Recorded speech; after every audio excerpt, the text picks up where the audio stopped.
Hello, and welcome to this COMP3218 video on game design and development from the University of Southampton. My name is Tom Blount, I'm one of the lecturers on the module, and I'm joined with... Hi, I'm Callum, and I'm one of the demonstrators on the module. Brilliant. So today we're going to be looking at some more of our students' second piece of coursework. For this coursework, we asked our students to create another small game prototype, this time with a focus on storytelling, somewhere where the game world has an impact on the story, and the story has an impact on the game world, and we asked them to base this on one of 3 fables. So, let's take a look at our first game of the batch. Okay, and our first game is Crossing the Rubicon. So, really nice title screen. We've got like a little bit of motion as we move the mouse around. We've got the start that's screen. cool. We've got credits, presumably for... Ooh, that's a nice little effect as well. And a list of all their assets. That's really nice. And nice little transitions as well. So let's, a little bit of lag. Let's start the game. Okay, who should be our first crew member? So we've got Lena, we've got Alex, and we've got Nico. Working for an illegal and unknown corporate death squad. That might come in handy. What? On a spaceship? I don't know. Somebody abandoned at birth and left to survive. So we've got somebody... They've got these two have high gun. They've got one oh hang on, there we go. Shooting point, social point, medical point, engineering point, piloting point. So we're spoiled for choice for gun point. I like this person's good at gun and medicine point. Which is interesting because the first character looks like she's wearing a doctor's coat. So I sort of just assumed that they would be the medic of the crew. I think we go for gun and medicine for the first round, and then we get a different set. Because I was going to say this one first and then this one, but no, we've swapped around. So we still need an engineer and a pilot, and these are not looking great at engineering. This one's kind of a jack of all trades. Still not great, but I think they're the best of this bunch. Yeah, I guess having someone who's just sort of all right at everything might be useful. Still not. We've got an alright engineer or an alright pilot. He's got whatever the social skills one is quite high. Let's go for that. Oh, and we get, I don't know how many. This is our final crew member, and then still none great at piloting. But we have got a good mechanic as the first option. That's true. Do we go for mechanic? Let's go for mechanic. I just realised I have not been reading any of the character descriptions. I've just been looking at the stats. I've been skimming them, but the stats seem probably more important than necessarily their backstory. I guess we'll find out. The trained sniper, who's a near perfect shot, is not as good as somebody working for the emergency response team. Yeah. So I'm thinking the backstories maybe don't always line up with the stats, which is a bit of a shame. Or lower scores are better in... Oh no, that would be terrible. That would be really confusing. We can see our current crew at the bottom, so we've got 10, 18... Yeah, we don't really have any engineer, do we? So let's bring Naza. The reports of the discovery of the psionics changed the world overnight. In an instant, a new realm of power was at our fingertips. The research required to unlock this realm came at a great cost, but a target on our home. The psionic entities could manifest into intrigue. We didn't have enough time to truly understand the nature of psionics or how to fight them, and it was already too late. Psionic beings were most attracted towards an archaeological site that you were excavating for work. Before making a run for the ship, you grabbed an artifact, and we barely made it off the planet before we were attacked by a cutscene. That's pretty... Oh, okay. Okay. I mean, that's definitely starting your story with a bang. I really like the way they've got the... they've gone from sort of 2D sprites to like 3D renders of them. That's really cool. The crew watched as their planet became no more than its core, and though disappointed, the crew knew the mission at hand, to stop the psionic forces to cause any more harm. So, what resources have we got? We've got 35 cans of food. Each crew member eats 1 during each transit. We've got 8 cans of fuel, so we consume 1 during each transit. We've got 40 random scraps, because in space everyone uses scraps as money. we've also found an old chamber of some sort. Did we just find this ship? This wasn't our ship then? I have no idea. So we've had a lot of exposition thrown at us fairly quickly. It's a little odd that we're asked to choose our crew after knowing all of this, although given that we're told their basic stats, I guess we just sort of go with, we can, we want all of the numbers to be good. Yeah, it's interesting. So they've tried to sort of integrate some amount of tutorial with this narrative dump, but it's still, at least so far, it's still just in the form of a big text jump. Oh, what's going on now? Well, it's not entirely. We had a little bit of a cutscene. Click on a point to view its scan details. You can travel to any light, so we're here. Oh, okay. And we can jump to here or here? Or can we? Yeah, so we can't jump to here. But we can jump here or here, so we can either... So nothing's out of the ordinary. We can either go to low or very low. Let's go to... Let's go... Oh, I was going to say low. Really? Always What? pick the... Why would Always you... take the path of most resistance. I'm curious why, but alright, let's do that. You're assuming that there's more treasure if there's more risk, is what you're assuming. No, I just always take the hardest path. Oh, okay. Louis notices a message on the communications console. A non-standard ship with illegitimate-looking police markings is hailing your ship. You have broken the law of this territory, but we will be kind on this instance. Wire 14 scrap across to our ship, and we'll consider letting you off. If you're unable to pay, you'll be forced to board your ship in order to enforce the law. Guns blazing? Guns blazing. Guns blazing. You hear the sound of thermite and the crashing of metal, and pirates have boarded your ship. Ooh, that's a very cool little... Interesting. So, Alex, you're up first, I guess. Alex loses sanity / energy. I like that they're both the same metric. Ooh, we've got a dice roll. Oh. Ooh. Hooray! Hey. The pirates split up. Alex starts blasting. And all of the pirates are dead. Good job. Well, some of them ran away. It's okay. Well, there were two groups. Well, this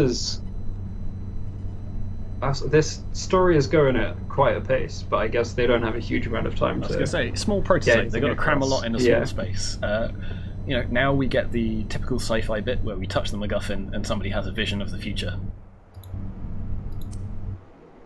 Oh, we actually do. Brilliant. You see a gravitational anomaly out of the window of the ship, a weakness in the veil that holds the universe fabric together. The artifact glows a bright purple colour, and without a single word it speaks and you understand its purpose. You know that you will face a great psionic force in the future with powers beyond your understanding. The artifact is your only hope of stopping them, however it will come at a cost. Provide it with a sacrifice and you will be greatly rewarded with psionic powers. The survival of millions outweighs the loss of a few weak friends. Oh, okay. Okay, it's one of these. Alright, who are we feeding to the book? Do we feed anyone to the book? Maybe we don't need... Maybe the book is lying to us. What does the sort of snowflake and character icons inside, was it explained what those mean? The snowflake that's the cryo chamber. So we can put somebody into the cryo chamber. They won't consume any food, but we also can't use them for anything, and they won't do anything for us. And I think that just, shows us their stats. Okay, and then up here we've got health and sanity / energy. I guess that's sort of linked. Okay, it's the police again. Another police immobilizes us. Policeman enters the ship. We have a few reports about you. We were given reports of speeding on this ship. May I ask, where are you off to? Wait, speeding? In space. There's strict speed limits in space, so obviously we pick the person with the highest number. So this isn't, like a particular choice, because why wouldn't we use the person with the highest number? Unless, then again, if this is going to cost an energy or sanity, that's something we might want to bear in mind, I guess. Yep, there we go. So okay, there is an amount of choice there. We're almost always going to pick the person with the best skill. But if they're really low on sanity, maybe we think this isn't as bad a situation, we'll ask somebody else to do it for them instead. We've been given some reports of a psionic force in the direction you're heading. I assume that's the police talking. Yeah. So it'd be nice if there was a little bit more to showcase who was talking, like a little, like again, one of these lovely little sprites or something like that, or even just different coloured text. But we figured it out. As you exit a hyperspace, an array of anomaly warnings display across the screen. A gravitational anomaly is present in this sector. Significant disruption to the navigational systems. Oh, the book's opened. Its pages glow a sinister red. I'm not sure I trust the book. An opportunity for a great amount of power, a chance at overcoming the hardships that you have yet to face. The time is now. Great power is offered for you, but it comes at a cost. So, you're right, there is a lot of words between each of these choices, but... what have we got? Great power. Will you betray your friends or stand for the greater good? Do I have the choice of not asking for any of these? I don't know. Is there a... Is it just me, or does it feel like the text of this is sort of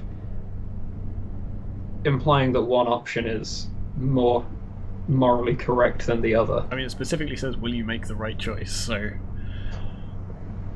I was absolutely getting the sense that this was a case of evil book is going to say, sacrifice one of your crew and I will give you power. But the options we're given here don't seem to track with that. So immortality for the crew member that we sacrifice. Interesting. So I'm gonna go with strength because I want to, we need to be strong enough to defeat this psionic monster at the end. Like wealth doesn't. I assume wealth will just give us scrap, but. I guess it's supposed what kind of immortality they're talking about. Yeah. Just that you can't die of old age. That's not that useful. Okay, so there we go. So we can either write down a name or we can close the book. Power and occupies the soul and forever hindered from it. You know what? First playthrough. I'm going to close the book. I'm going to see if we can get through. We do have that jack of all trades guy who is not necessarily going to be super useful. This is two different perspectives here. It's like, okay, let's try not sacrifice him. It's like, well, we got this guy. He's kind of useless. I'm gonna try and not sacrifice anyone this playthrough. If we get through to the end and start again, I will start chucking them out the airlock wantedly. Get a sense of loyalty for your crew, but we're still uneasy about the future. So it didn't affect their sanity or anything. We've got a shop. We can talk to people. Ooh, we can talk about jump gates. Okey-doke. Okay, so more like drip feeding, like world building, which is kind of nice. It's a little bit, tell rather than showing. It's also... Wait, who are we talking to in this? Whoever's in the shop, context. I guess. The space bar. Without you be doomed. Lastly, we get scarps. I tell you, lad, everyone wants scarps. Trust me, many people try to steal scraps. Not sure if you got any other resources, but that's the basics of adventure. Okay. Darn psionics, fellow travellers.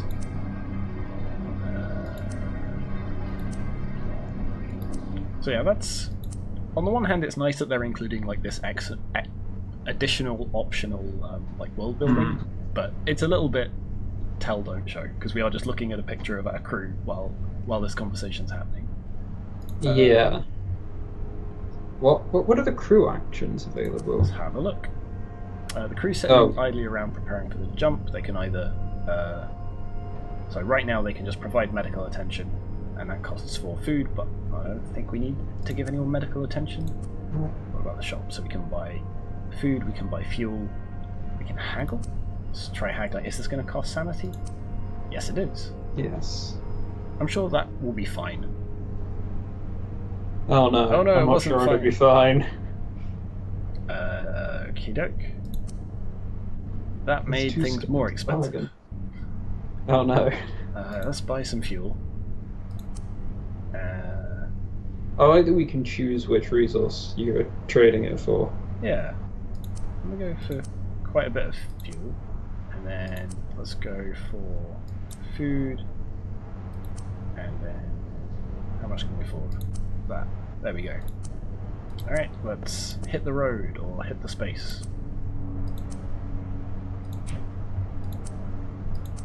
Okie doke, so we got a very literal split join here. Mm. Oh no, that's where we are. I guess that's the shop. Yeah. So, Okay. high risk or medium risk? High risk. High risk, alright. High risk, high reward.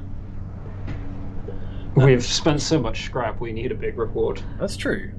The radar starts beeping. David runs to the radar, which is picking up a group of something coming towards the ship at a fast pace. The crew runs and arrives towards the cockpit. Somebody has to take the wheel. Oh dear. Our talkie person is the best at this, and they only have 1 sanity.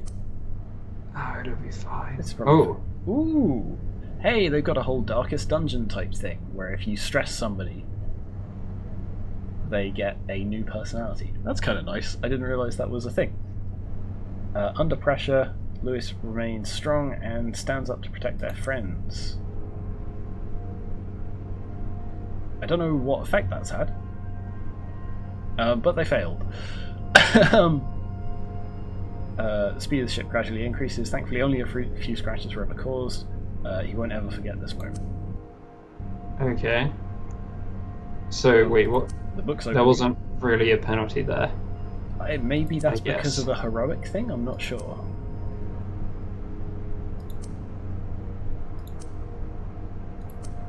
Okey-doke, more sacrifice, more visions. Just the visions. Oh, more raiders. Alright. Alex, your time to shine.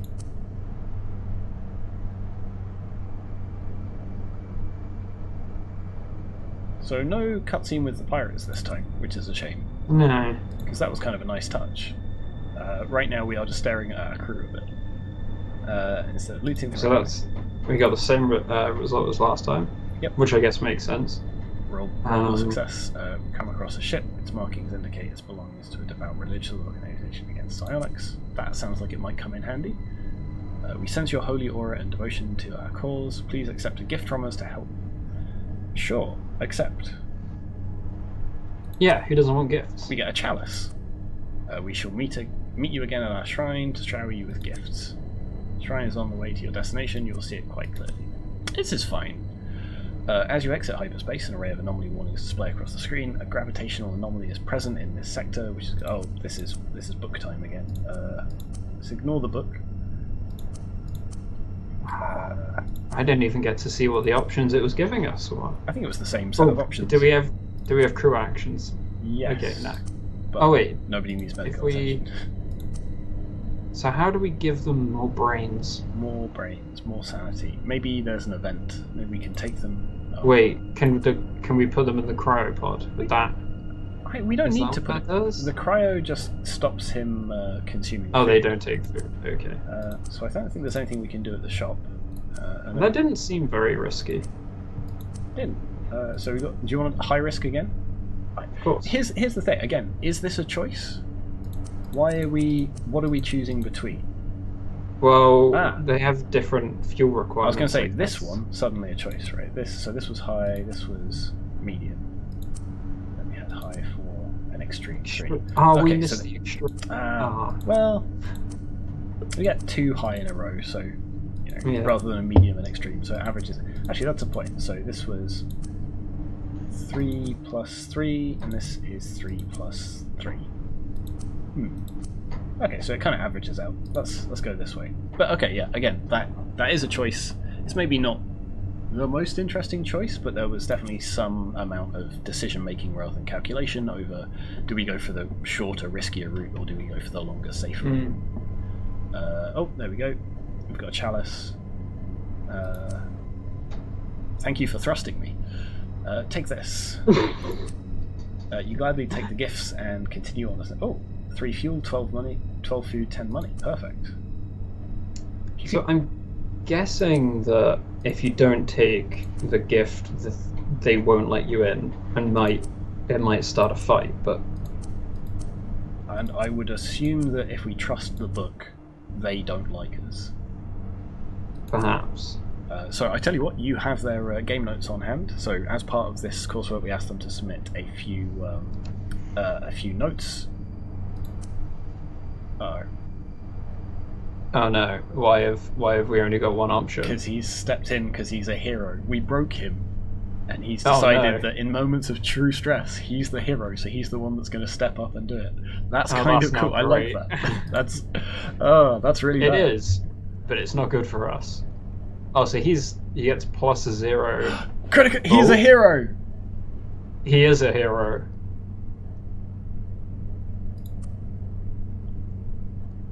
Look at that. Good job, Luis. Cool. Alright, while you're going through this, I'll have a quick skim of the notes. So we pick up a faint distress beacon. The ship has been abandoned. The cargo is free to take. Seems fine. Let's provide some assistance. I'm going to send... Who was my jack of all trades? That was David. Off you go, David. You could attempt to flee, or you can try and salvage. You're a better pilot than you are an engineer, so let's do that. Oh, okay, so to get their true personality, you have to get their energy stress levels down to 0. There we go. Never punished. Okay, you lose some health. That's fine. We've got loads of health. Alright. That's a good point. Nothing's hurt us before. Books telling us book things. We could buy some stuff, but I don't think we need the fuel or the food. Do we have any other crew actions now? Or is it just going to be... Still just provide medical attention, and we've got plenty of health. You're fine.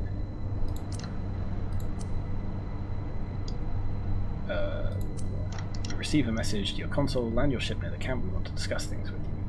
A man in camo walks up to us, currently in a military camp built to get ready to fight off whatever is causing this massive disturbance. The military camp has only recently been established, therefore does not have many soldiers. We could use any help we can get, and I'm sure you do too. From our reports, we know we can trust you. Here, have this. Oh, they all get +1 health, which is nice. Could do with some I don't know, special space drugs that make us all feel better. More than the bandages, to be honest, at this point. You finally arrive at your destination, a psionic dimension. Coming close to this dimension has sealed your psionic powers. Due to finally having arrived at the destination, any crewmate not near death but frozen has been unfrozen. Seems to be a strong psionic entity standing in front of you. It seems likely that they are the reason of sealing away any psionics. So presumably if we traded all of our crew in for psionic powers, we would now lose them because of this entity. Sorry, I was reading the game notes. What was that? So I have a feeling that the final boss would strip away any powers the evil book would have given us. It is entirely possible. I planned the planetary destruction from the start. I knew eventually the ones affected would hunt me down, yet never in my wildest dreams would I have anticipated individuals not greed for power bestowed by them. Don't be foolish enough to... Okay, so yeah, he planted the book. He wanted us to use it. Delving into the arcane whispers. Let me show you true despair. So, kind of like a nice final climax. It's a bit of a shame that the visuals again don't update to reflect it. Ooh. Oh, right, yeah. Well, I just stressed out Alex as well. So we've got 2 heroic Two characters. heroes now. 2 heroes is better than 1 hero. Oh no. Oh yes? Oh no. Oh no. Can Lewis step in for us? Oh no. Yes, I would like to try that again. I mean, Alex has 0 sanity. Let's find out what happens when we get somebody to do it with 0 sanity. It doesn't appear to do... Oh, no, one more. Oh. Alex has got loads of health. We're just going to keep Alex shooting at them. And hey, Alex steps up again because they're a hero now. So yeah, reading the notes, it's anyone who's a hero has a 20% chance of just taking the event. Okay, what other stress conditions are there? Oh, Alex is stepping up again. Hey, we got a success.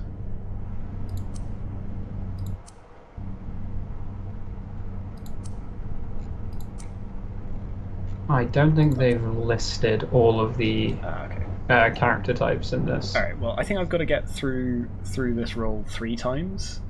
So while I'm doing that, let's start looking at the mark scheme. Okay. So let's kick off with quality. So overall presentation, overall play. In terms of the presentation, it's mostly pretty nice. Like, I really like the little sprites. I really like the way they sort of render those as 3D models. I like the some of the ambient music. I like even things like the clicky noises of the UI. I can't. I don't think I can hear any of the game sounds, so I will. That's true. I will take your word for that. So, for the first section, which is the graphics, audio, and information design, all of the oh, did Alex die? I think so. Yeah. Oh no. And they were our best shooter. So yeah, this isn't looking like it's going to go well. Yeah, it'll be fine. So a good. It's ambitious. Always wants to. They will be unhappy if they aren't feeling like a valuable member of the team. Interesting. Okay. So in terms of information design, it does look like pretty much all the information is on screen at the same time. Yep. I think with this sort of thing, it would be very easy to make the screen sort of over cluttered. Yeah. But I think they've managed to do it without. Wow, we're getting a lot of failures. Sure. I think the failure dice is kind of an interesting choice. Like, it doesn't seem super, sci-fi to me. Like, I'd almost expect, like a computerized thing, but it still works as a. And it's kind of a nice means of conveying it. It's not like you click it and it's immediately like success or failure. It helps, like, it's part of the UI that helps sort of build a certain amount of tension as well, which is kind of nice. Although it's not made clear exactly how the skill points, as it were, affect the die.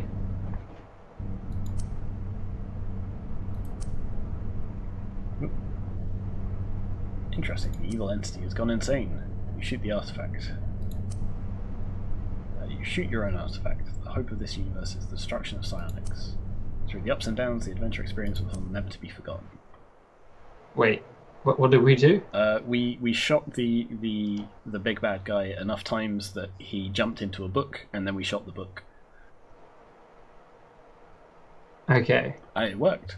So I think we saved the universe. Interesting. So cool. I'm gonna start playing that again. But in terms of presentation, yeah. So a good would be professional. It's complete and effective. Excellent would be it's impactful. So complete, effective, and appealing. I think it's close to there. I think if they'd had maybe like a slightly different background, particularly for the climactic final battle, and maybe like some different audio as well for that, like to really sort of like show the change in like tone and stakes. I think that would hit the excellent. But right now, I'm thinking it's probably between a good and an excellent there. I think, yeah, I'd agree. Despite we appear to have broken the I just first I was like, oh my god, look at these stats, and then I realised they were called first name, last name. Okay, so yeah, we've broken the character group generator. Okay. That's fine. It's back. We're good. It's all. Yeah, I think I agree with you there. There's just like it's almost there, but there's a little more polish to go down for that. So in terms of meaningful play, it's certainly a game. We're certainly playing it. There's definitely scope for a lot of like interactions and things here, and a lot of decisions. I think in a larger game they would have had a lot more events and things like that they could be playing with. As it is at the minute, we sort of we get an event and then we just go, well, you've got the highest number, so you go. I think that's almost the thing. The stats or the sanity amount isn't super balanced around the number of events. So we had plenty of sanity there to just throw whoever had the highest number at every event. So we weren't making that amount of choices every time. Let me go through this. I guess if we were constantly sacrificing people to the book, that would be a bigger deal because we'd have fewer people to draw from. So it's definitely a playable game. I would go as far as saying, yeah, it's pretty engaging. Does it hit the excellent? So, higher complexity, complementary mechanics. The controls are definitely intuitive, and I haven't noticed any particular bugs. On the other hand, I mean, I don't know whether it's fair to penalise them for this or not. Well, the controls are entirely, click this button, a thing happens. So the controls themselves are very simple. Although, as you say, they work. There's no problems with them. That's a nice little... See, a few more of these I think would have been super great. Although that is a really nice... Oh, yeah. Yeah.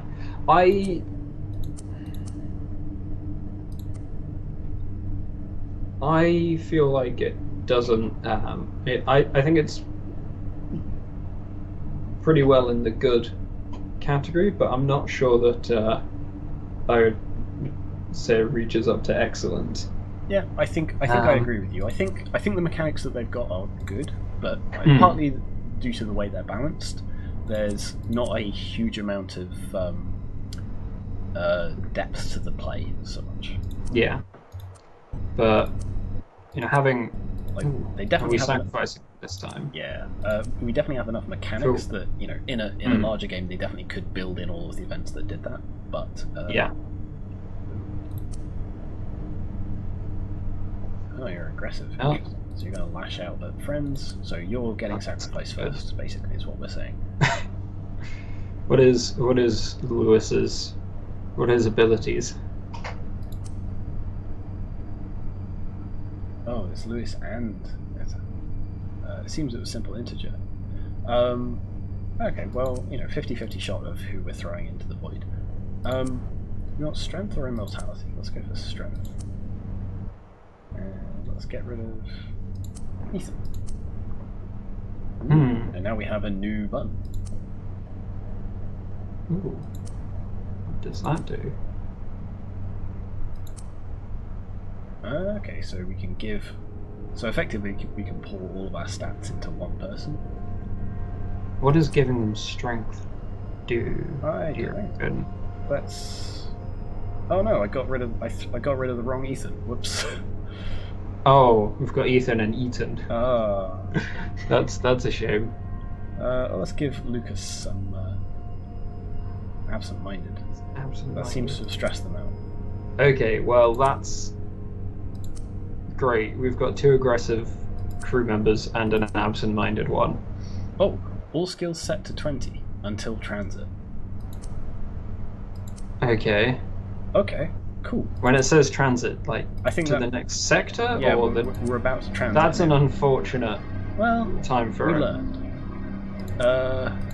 Yeah, I suppose. But if it is the case that we lose that immediately, I feel like that's... Yeah, I think that's quite a penalty to give to a player that hasn't really had they haven't explained that that's going to happen, and then essentially you have it completely wasted, which seems a bit harsh. Yeah, a little. So I think we can use it again without sacrificing somebody. It'll just cause a bit more stress again. Okay, that's bad. So yeah, onto the design elements. So how well they onto how well they fulfilled the brief before we get onto the design elements. So the game's story engine. So how is the story affecting the gameplay? How does the gameplay affect the story? Game to story seems pretty what's the word? Pretty clear. So if we sacrifice people to the book, actually, I don't know. That would be kind of story to game, right? If we make that sort of narrative choice, we get sort of buffs to our mechanics. We get a special ability and things like that. So that's story to game. Game to story. What are we doing in the game that has an impact on the final event? So being able to just read through the actual structure of narrative structure they've got in their notes. the amount of people that you sacrifice affect how some of the or factions interact with you. So if you sacrifice every crew member that you can, there's an encounter with the military near the end of the game, isn't there? Yes.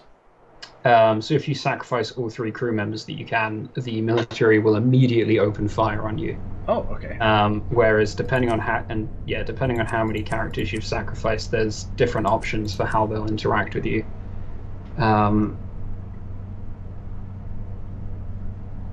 It's tricky. Which also then affect which narrative endings you can get.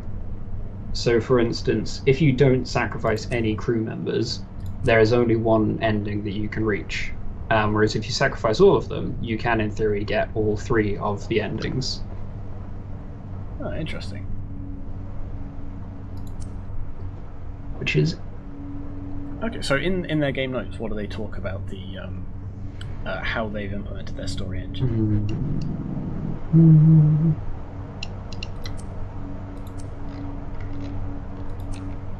Let's have a quick skim through this.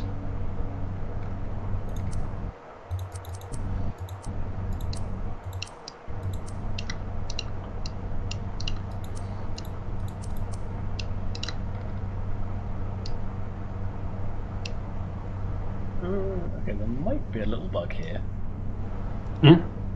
Because I'm getting prompted to have somebody complete a task that is not on my crew. Wait. Okay. Maybe that's a good thing. So I think I remember speaking to them in the expo about this, that after a playthrough, the variables don't necessarily all reset. So, okay, yeah, a bit of a bug there. But it's fine, we'll just keep rocking and rolling while we consider our first playthrough.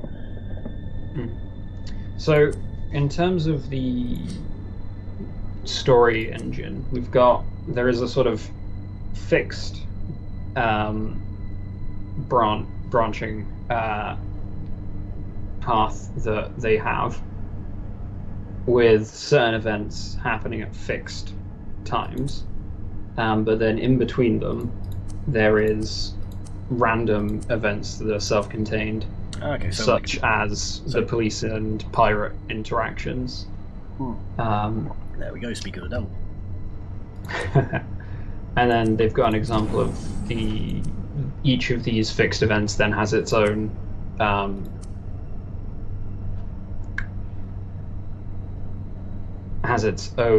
internal structure. Have we encountered a mining event yet? I don't think so. Okay, well, so one of the example they've given here is there is an option to, one of the random events is you get an option to do mining, presumably on some kind of astro field, where you have the option to spend time mining, but the more you spend doing it, the higher chance you have of encountering monsters. And so you can keep doing it to get more money, but each time you do, there's a chance of having to fight a monster. Or you can just skip it. So that's kind of nice as like a risk versus reward type strategy. In terms of story engine to game world, in terms of story to game world, I think we've said that there's definitely like choices that have an impact on the mechanics you've got in terms of the game world, because you have different abilities, you have different resources taken away from you depending on your choices and things like that. I think that would put it up at the I think that would probably put it up at the good level again.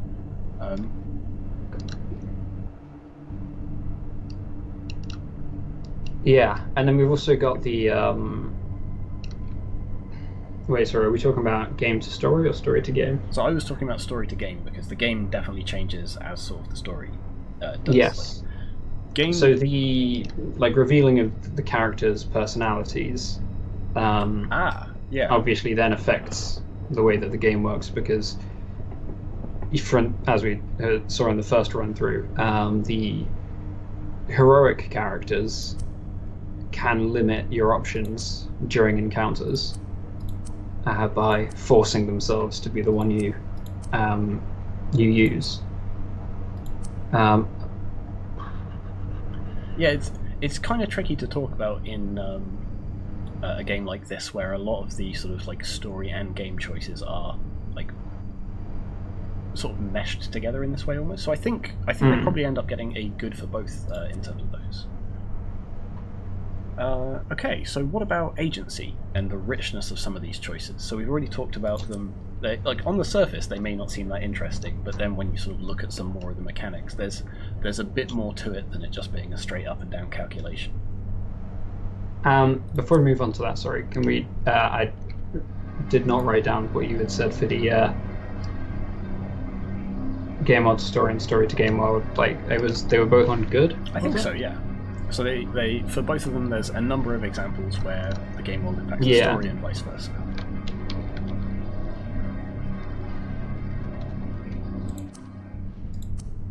Oh, I've written God, not good. I don't think I would say it's that good. So yeah, richness of choices. Agency.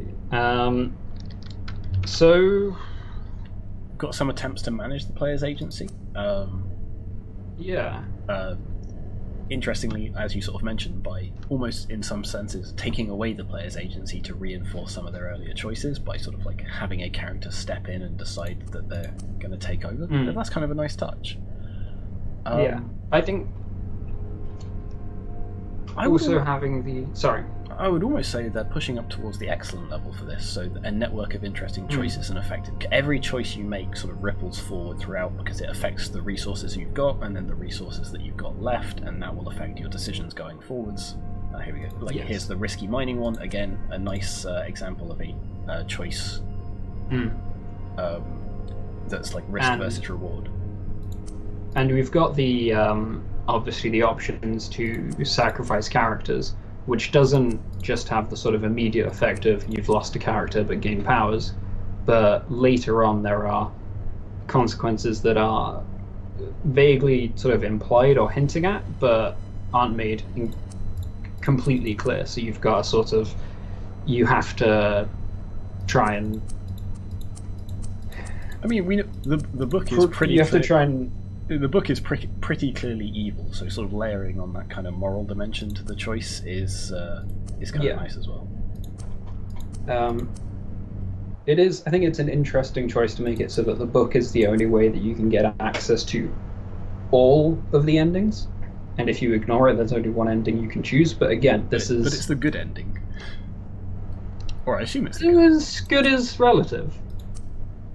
It is the only one. I mean, the three endings are either you destroy the artifact and everything's saved, or you use it to become the ruler of the galaxy. Oh, okay. Or you join these psionic beings on their quest for power. So, you know, I think the intention is that is the good outcome, but the morally good one. Morality is. Also relative. Okay, so I think they probably hit the excellent for agency. Yeah, I think I would agree with that. It's can't find any way of arguing that point. So excellent. Yeah. So moving on to the design elements, techniques. So how well is the game paced? I would say there's clearly some ascendant pacing here, partly driven by, again, the resource management aspect of it. You have like a very clear path of where you are and where you're going, so as things go on, it gets more tense, partly down to crew members dropping off, partly down to, getting down to your last bucket of fuel. Well, I have been watching after the first playthrough, I haven't been watching them too carefully, going through the game notes and stuff, but there is definitely some attempts to increase the tension, but at least from watching it, it doesn't feel like it ramps up that much as you go towards the end. It definitely does, right? There's a big final climactic boss fight with a horrible eldritch psionic entity. But they don't leverage all of the techniques at their disposal to really drive that home. So, like we were saying before about, you know, the climactic final boss fight is just us looking at two people in a book. There's no like musical sting or anything like that to really sort of drive up the dramatic tension. So, I would say it's ascendant pacing with a clear final peak. I would even say it's probably above that at the excellent level in that it has those multiple peaks, with, you know, like there's like a clear sort of break in the story where you're given the choice to do a sacrifice, and that's sort of a big moment, and then you get some more random events, and then you get the scripted events. But I think because of that, because they haven't necessarily used all the techniques at their disposal in order to really highlight that, I don't think it quite hits the excellent. I think it's more between the two. I'm not sure that I would agree with I don't think I would agree with saying that the sacrifices and similar events really, I wouldn't really say that they're a sort of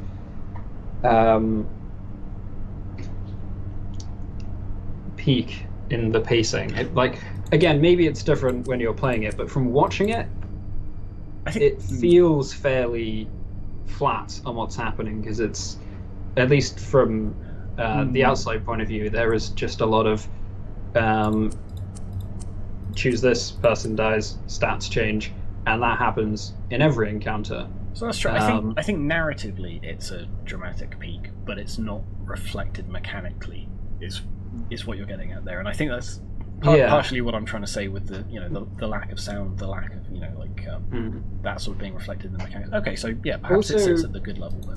I would argue that, at least in that sense, narratively, there's nothing really done to give you any attachment to the characters. You've got the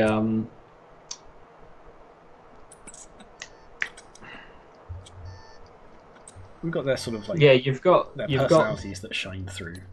Yeah, and eventually you get these, you get this level of description of what they are like at the beginning, and they get the personality quirks later on. But we've got a few moments sort of where we can like talk to them on the bridge of our ship about how they're doing and things like that.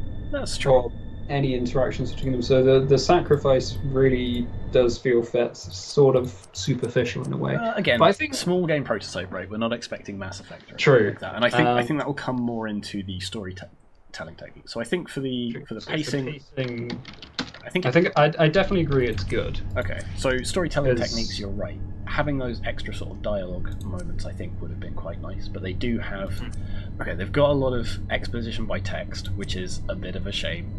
But they've got these sort of like a bit of a cutscene at the start to set the scene.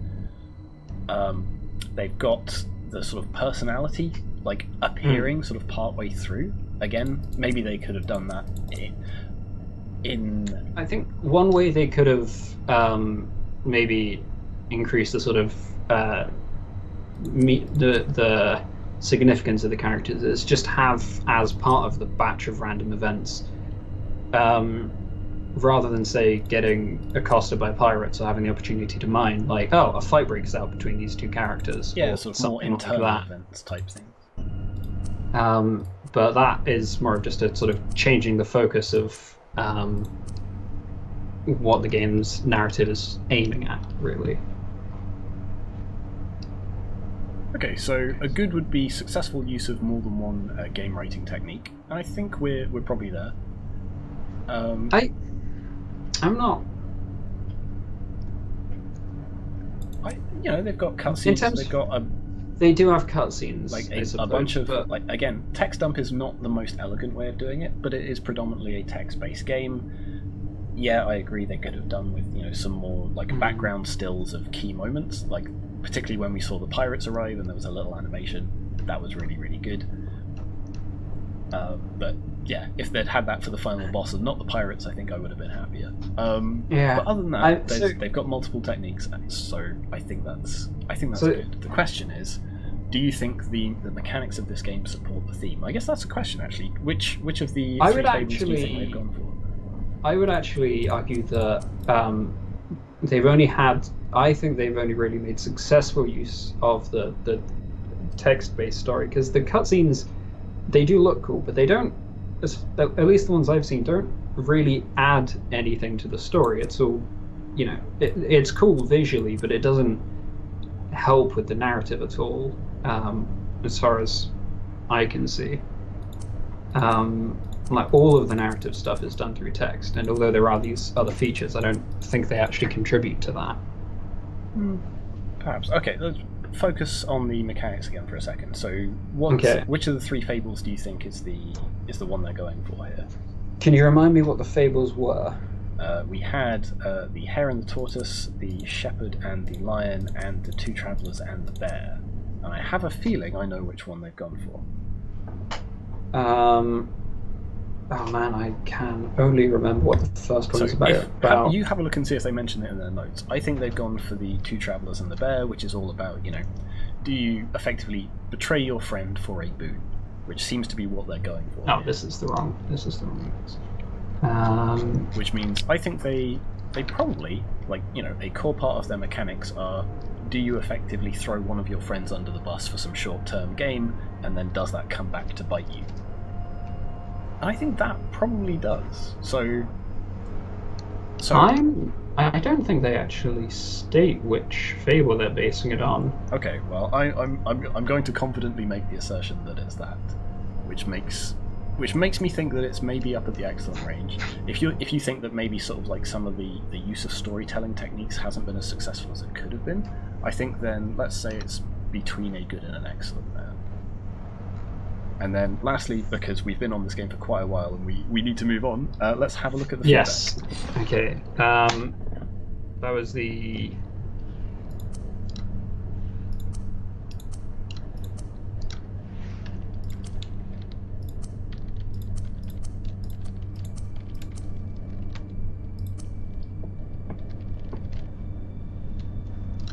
Okay, the feedback. So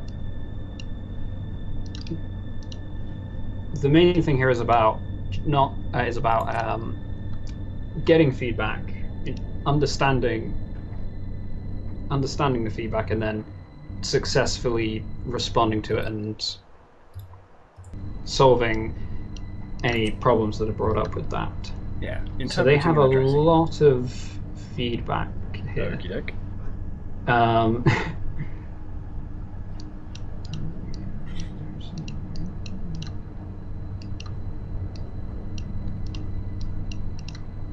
Okay, I'm gonna go with this one because I feel like it's one that I sort of still agree with. So one of the bits of feedback they got was that the game just felt like pushing buttons and was a little bit uninteresting. Okay. So they said that they think the reason for that is that it's just a static image with buttons presented. There's nothing to look at, no audio effects or anything outside of that. And also the random rolls were confusing and not properly communicated. Okay, so how did they address that?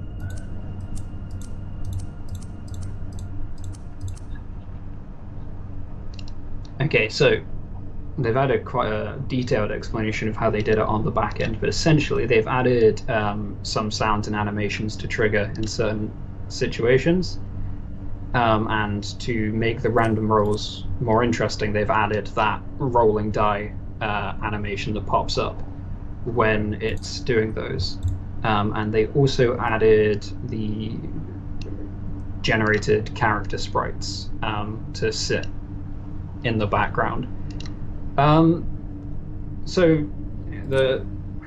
Okay, so of those things, yeah, like we already complimented both of those, saying the dice UI adds a nice bit of tension rather than it feeling a bit flat, and we definitely like these character sprites. It'd be nice again if they could have done a little bit more with them, but I think they've been pretty successful changes.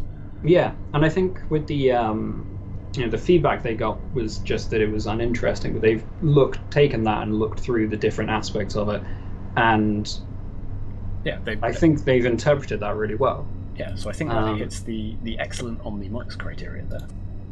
Let's see if there's anything.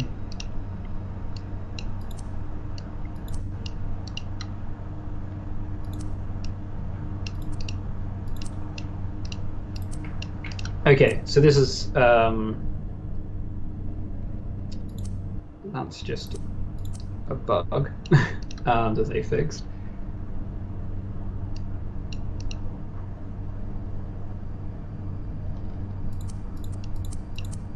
Okay, so one of the this doesn't appear to be feedback they were directly given, but that they've observed that the players weren't really using these psionic powers even after unlocking them. And the reason that they thought that might be is because the button for the psionic powers was visible at the start, and it doesn't explain how to use them once you've unlocked them. So what they did is they've added the text that tells you exactly what they do and how to use them, and they made it so that the sonic power button doesn't show at all until you can use it. And based on that, from reading what they've put, that looks like their own observations about the game, which they then, I think, pretty well interpreted and solved. So yeah, I think if we go back to the marking, so that would put them on the excellent. Yeah. All right. I definitely think they're on excellent there. Okay. So with that, let's move on to our next game. Okie doke, and this game is Tale of Shepardia. So no prizes for guessing which fable this one is based on, but again, lovely little title screen, lovely background music, nice sort of pixely art in the background, big old start button. Let's press the start button.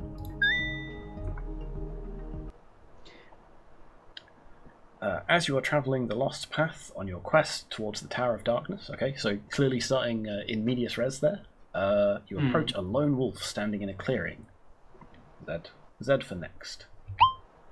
Your quiet approach is cut short as you step on a squeaky toy half buried in the earth, alerting the wolf to your presence. Oh no!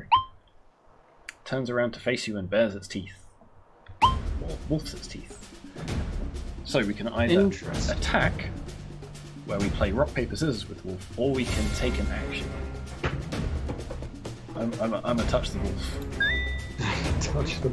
Who's a good boy? Wow, that's See, this is what if you're ever confronted in the forest by a wolf, you should try and pet it. The wolf attacks with a bite worse than its bark. So it's attacked us. It's done 3 damage. Taken 3 damage. Okay. So what we've got what are pretty clearly health bars based on the coloring. I'm guessing that the bar below the wolf is. I think this is its friendship bar or something. So I'm gonna touch it again. So this I will say is let's say inspired heavily by Undertale and its sort of like combat dialogue system. The wolf wags its tail before slowly approaching with a limp. Shows you an arrowhead stuck into one of its paws. So we remove the arrowhead and bandage the limb. We give the wolf a quick pat on the head, and we carry on with our quest. And the wolf follows us. Oh, there you friend. go. I will say the character art for the player, top notch. I love that character, that appearance. Yeah, it's surprising. Like, given that I can almost count the pixels on one hand, like you've got a surprising amount of characterization there. Okay, so we've got fantastic facial hair. The forest gets much denser, and in places you struggle to find the path among the underbrush. Still, you forge on until you notice a plume of smoke at a small distance along the path. Getting closer, you see a primitive wooden hut with a much smaller house beside it, and a goblin sitting at a campfire, eating a handful of berries and nuts off a metal plate. You seem to have startled the goblin, who recognizes your armor and almost falls over getting up before rushing to the small house and checking inside. He grabs a shoddy-looking spear and shield and confronts you. So this is I may be jumping ahead. I may be jumping ahead a little bit here, but I think this is an example where there might be a sort of limitation of player agency here, because you aren't given any options to avoid this encounter in any way. Like, there's no option to just keep going and ignore the. Sure. There's some limits on agency, which to an extent is good. They've got to manage that narrative paradox. We can't give the player complete freedom. You have to progress through the story in some way. So I can try and pet the goblin. I'll try and talk to the goblin. Okay. Ask the goblin where his favourite places are. He seems hesitant, but after a bit you have an in-depth discussion about dogs. Everyone loves dogs. See, this is... That's not a place to visit. The goblin does poke with a stick, though. Okay, so that's only gained us 25. The goblin is wearing somewhat scruffy-looking human clothes and is trying to avoid looking like a stereotypical goblin. He's got a cardboard shield and a stick. He makes several swings with his stick. Oh, okay, so that's done a lot of damage. So checking doesn't improve this, but it gives us an idea of. I reckon if we flatter him, I was going to say, tell him how much human-like he is. There we go. He's very fashionable, and he clearly puts a lot of effort into his outfit. Tries unsuccessfully to hide his appreciation. So that gave us 50 friendship points, and then he shoves us with his shield. I'm going to touch the goblin because I don't know what happens. Oh.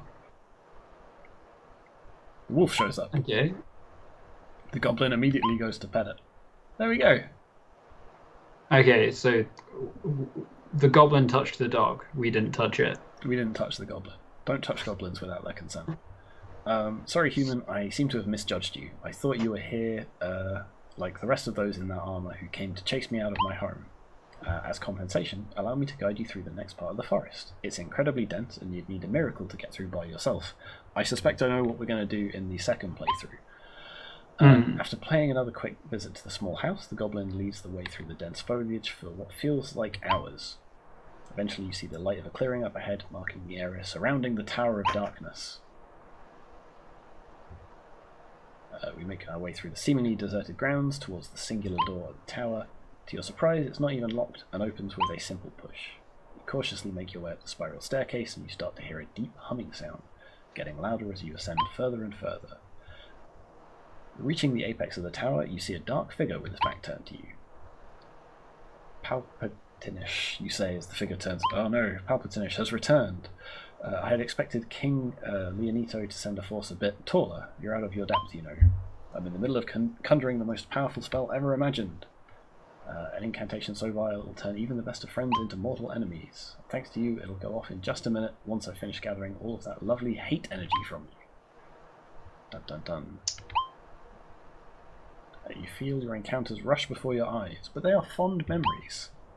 Palpatinish starts chanting in an unknown tongue, but as he finishes his chant and raising his arms, nothing happens. Interesting. So he starts chanting again and nothing happens. This is all your fault. My plan, my spell, my life's work ruined, all because you couldn't bring yourself to hurt a single living thing. It's kind of a terrible plan, basing it on assuming someone else is going to be a dick. I was about to say if it worked for, Emperor Palpatine, but no, it didn't work for him either. He falls to his knees, powerless, without any hate energy to siphon for his spells. He concedes, though still continues to whine. You escort him back to the castle, where he'll be imprisoned for his crimes. The quest is concluded, but as you recount the tales of the king, he officially sanctions all beings to coexist. The pacifist end. Ooh, one of 4 endings. So we had presumably two yeah, I was going to say, save the wolf, don't save the goblin. Don't save the wolf, save the goblin. Don't save. Let's find out. It's a short enough game that we can play through it several times. And while we're doing that, let's start having a look at the marks criteria. So the first element is the presentation. So we're looking at the graphics, the audio, and information design. Once again, I can't actually hear any audio. So what's the situation with that? We've got some lovely battle music. We've got some lovely blips and blops as we select UI elements. It's pretty good. Okay. I think I do feel really bad. Graphically, it does. It does seem fairly consistent, although with the with these attack and action icons, I'm not sure they quite fit with the rest of the aesthetic, but I think largely it's pretty consistent. I will say, and this is an incredibly minor point that I don't think should be held against them, but the kerning in this text is horrible. I'm not sure we can hold that against them. Oh, I was defeated by a goblin. Oh, I kept using rock instead of paper. Oh, a checkpoint. Nice. Interesting. That's good polish. I suppose again, very minor point regarding the text is that this sort of pixelated font that you use in all of the dialog boxes isn't used in any of the UI or in the encounter options where you get like it's only used in the text, whereas here it's a little bit of a shame, one. but not very, very minor quibbles there. So otherwise, I think we can say, like certainly it's at the professional level. It's complete, it's effective. Would you say it's appealing as well? I think the main thing I would, I think the thing where they have most struggled is in the information design. So, for instance, we've got that friendship bar, and to be fair, we worked out what it meant pretty quickly, but it isn't communicated what it means at all until you start to do those friendlier actions, which I think... I'm bad at rock, paper, scissors. Yeah, I agree. So I think... You can't be bad at rock, paper, scissors. Apparently I can. But yeah, other than that, it's good, I think. Ooh, there we go. Yeah, and you've got these... having the clear break between the attacks and the non-violent options is, I think, good. And when you combine it with where if you do talk to the characters, you get, with the goblin, for instance, you can sort of intuit what is going to work. So I think, broadly, they've done a good job. It's just a few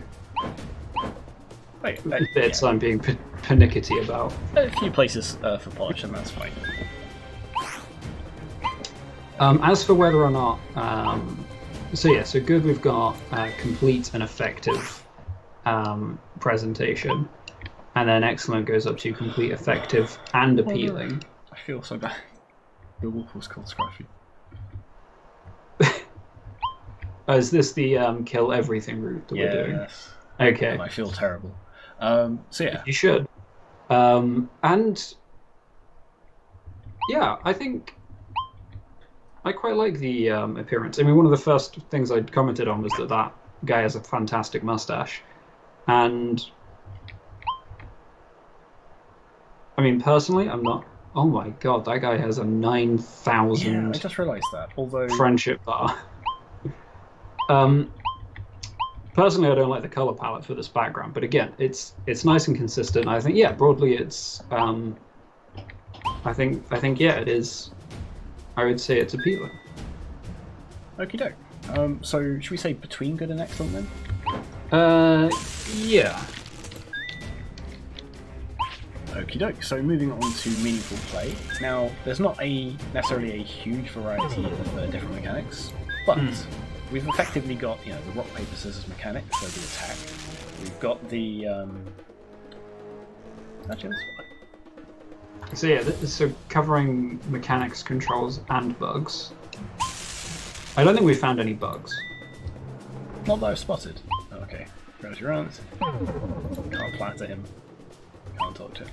It's kind of a shame that... I think we'll get to this in a little bit when we talk about pacing. It's kind of a shame that if you go the full pacifist route, you don't have the opportunity for a climactic final boss battle where you convince Palpatine the error of his ways and so on. It feels like that would be... It's sort of crying out for that. But it's alright, I will rock, paper, scissors him to death instead. So yeah. It's got a lot of health. So definitely playable. I would say it's engaging. I'm enjoying playing it. I don't think it necessarily has the higher complexity of mechanics. It's got effectively a sort of rock paper scissors combat mechanic, and then sort of almost like a sort of puzzle mechanic where you have to figure out what's the correct combination of these to use.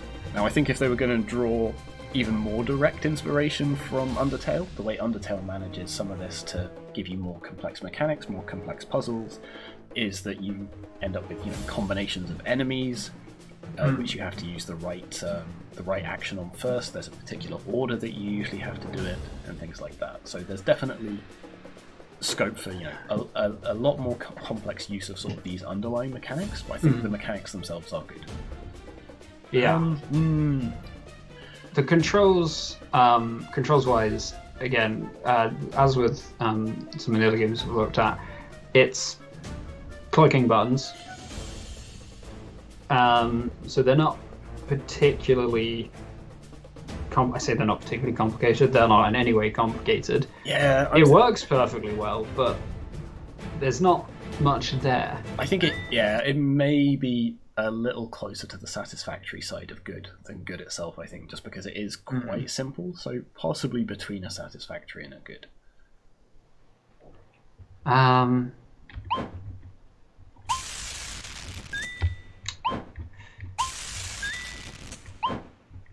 Yeah, I'm just wondering how I feel about the rock, paper, scissors sort of approach, but I don't think I have any real issues with it.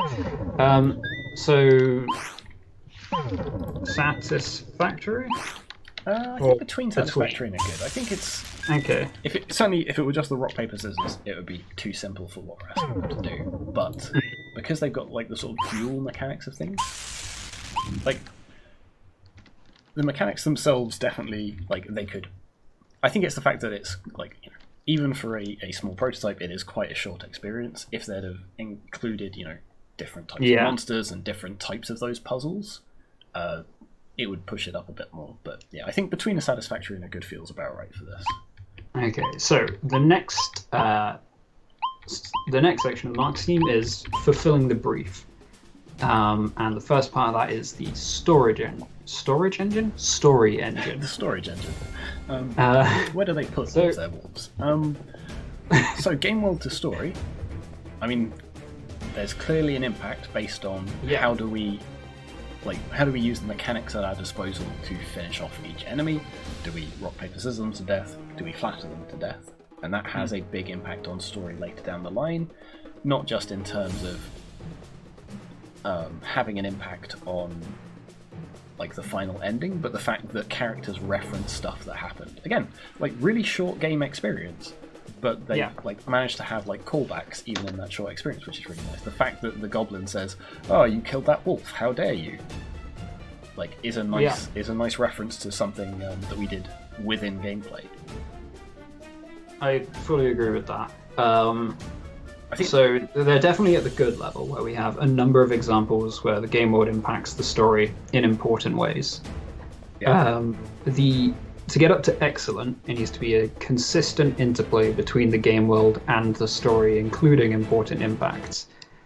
And this is where I think the brevity of this game makes it a little bit harder to decide with this, because it's very short. There's not a huge amount of options to impact the story. So yeah, I was definitely going to say, I think I don't think it necessarily hits the excellent. I think it solidly hits the good. Yeah.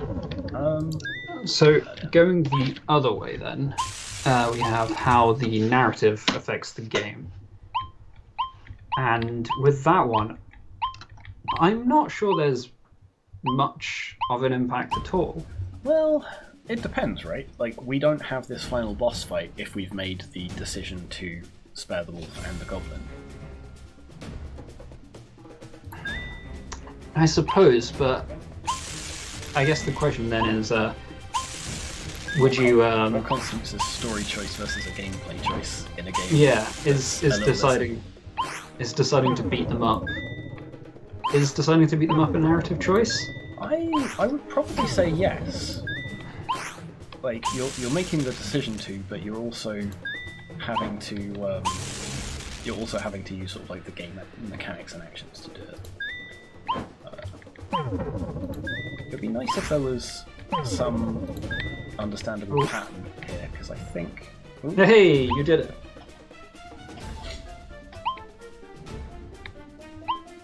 There we go, we get a different outcome.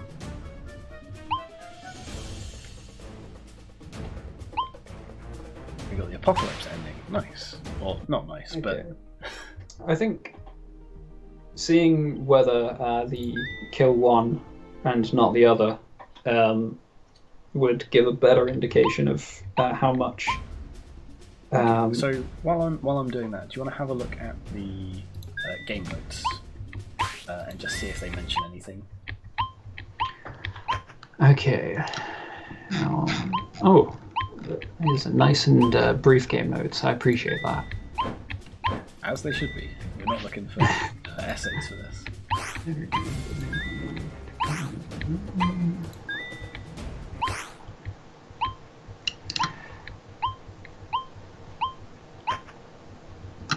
Okay, that is just the graph of the narrative structure.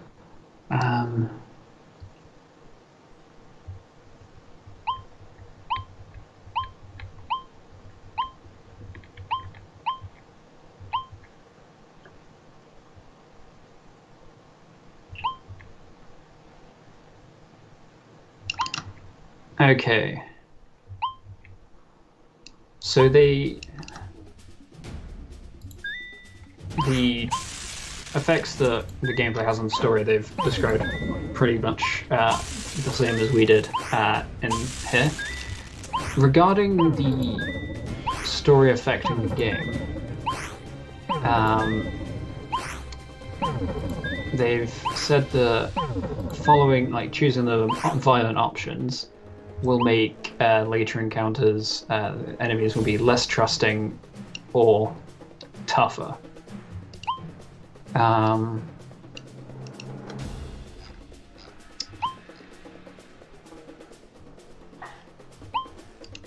So I'm not really convinced by that. Oh, you've So I got the betrayal ending. defeated it. I'm not sure Who did you betray?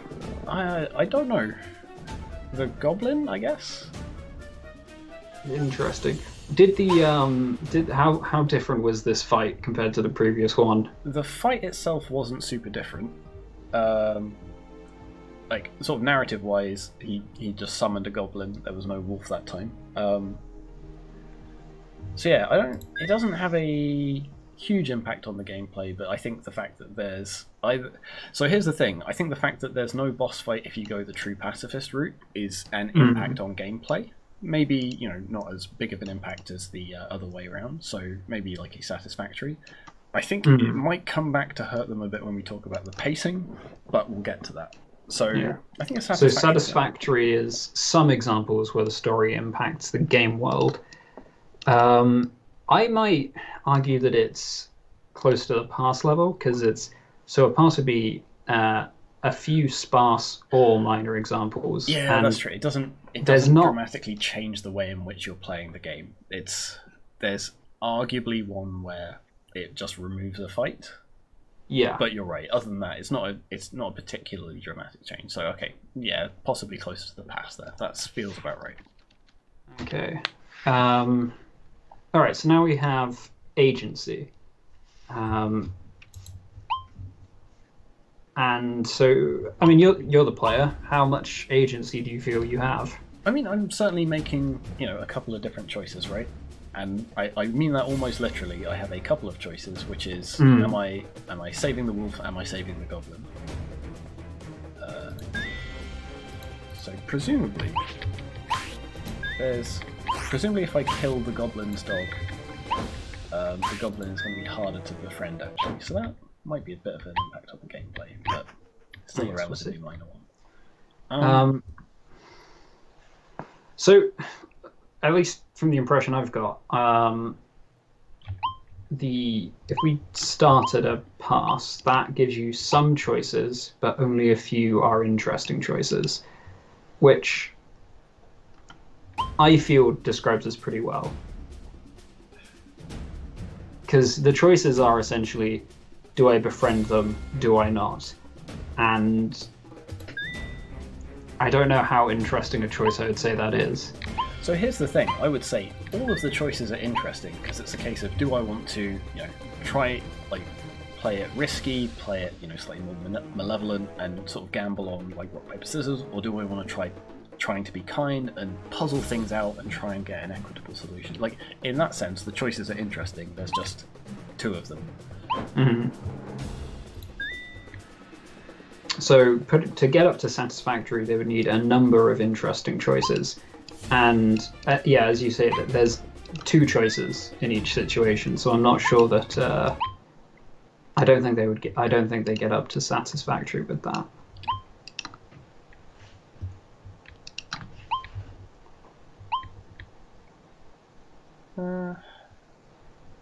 Yeah, I think you might be right. Again, while I do like the choices they've gone for, and I like the inspiration they've drawn for, they could have done something a bit more complex with it, I think.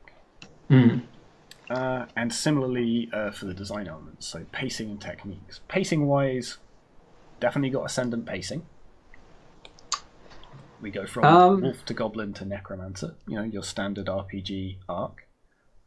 Is the goblin encounter? Yeah, no, of course. The goblin encounter is definitely It's more complicated and harder than the wolf. And yeah, there's definitely this clear final peak, as you say. The thing that detracts from it is if you're going for the good ending, you don't have the final peak. Well, you could argue that it's still a narrative peak. It is, but and not reflected mechanically, which is... No. So, I don't know, do you think maybe between a satisfactory and a good, or do you think it sort of pushes over to the good for that?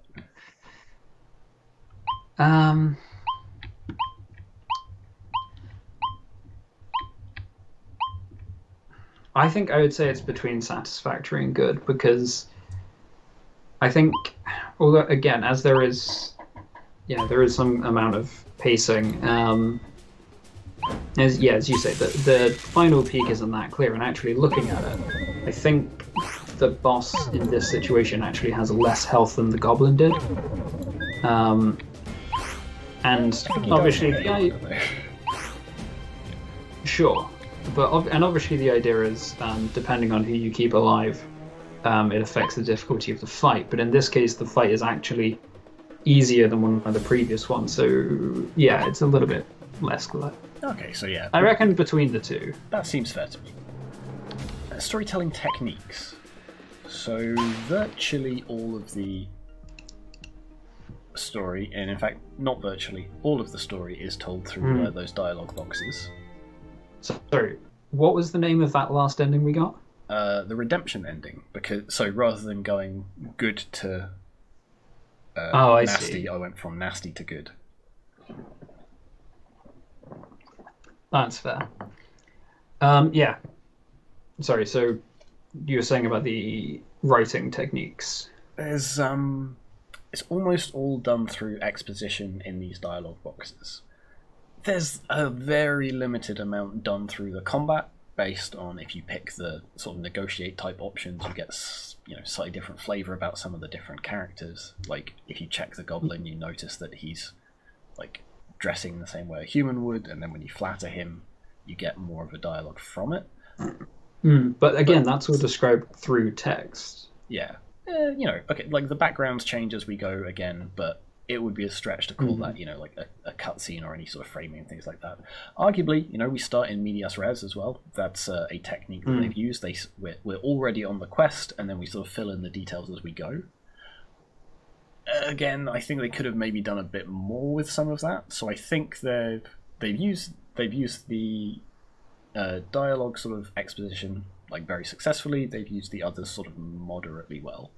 So between like a successful and a satisfactory and a good feels like about right to me. I think also with talking about the narrative structures that we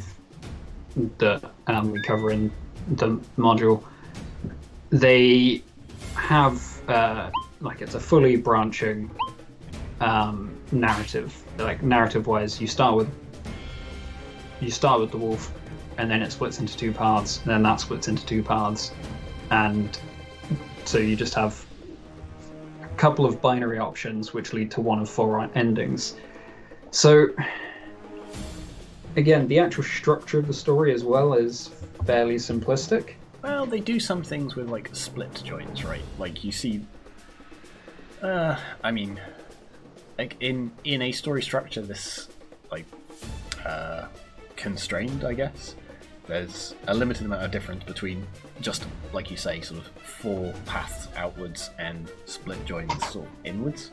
Like the encounters themselves do change slightly differently, but again, it's all conveyed through that sort of same just sort of like dialogue text. We don't like if we had, for example, a set of dialogue options to talk about. Well, I guess that's kind of what the combat is, and that's kind of what I mean by that.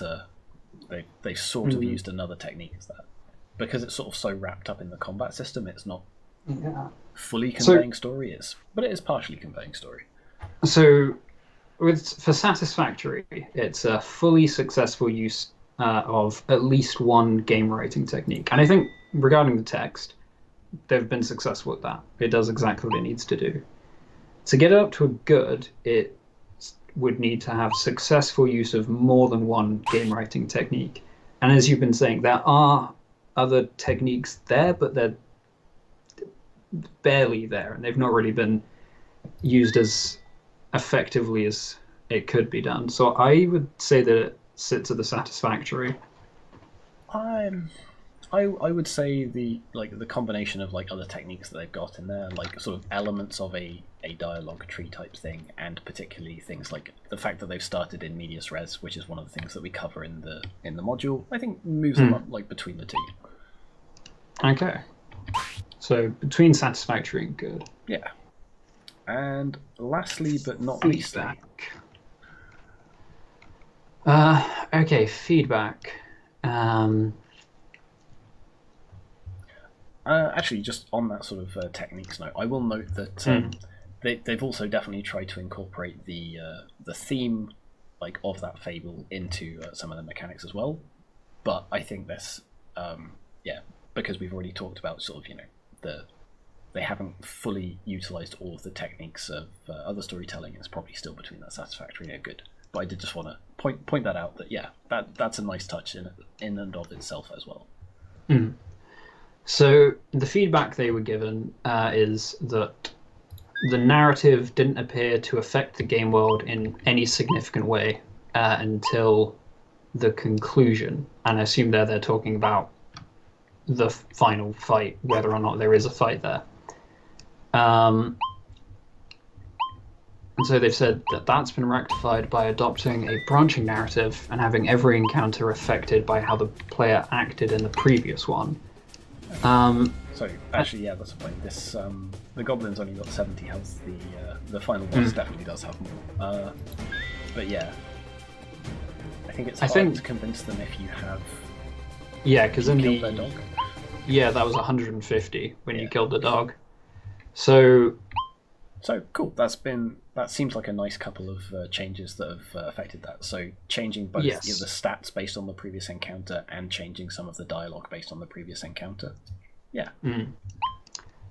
So for Satisfactory, feedback was addressed and changes have been somewhat successful. And I think that would be underselling it a bit. If we move up to good, then its feedback has been addressed and the changes have been successful, which I think describes it. They haven't really done any real interpretation of that feedback.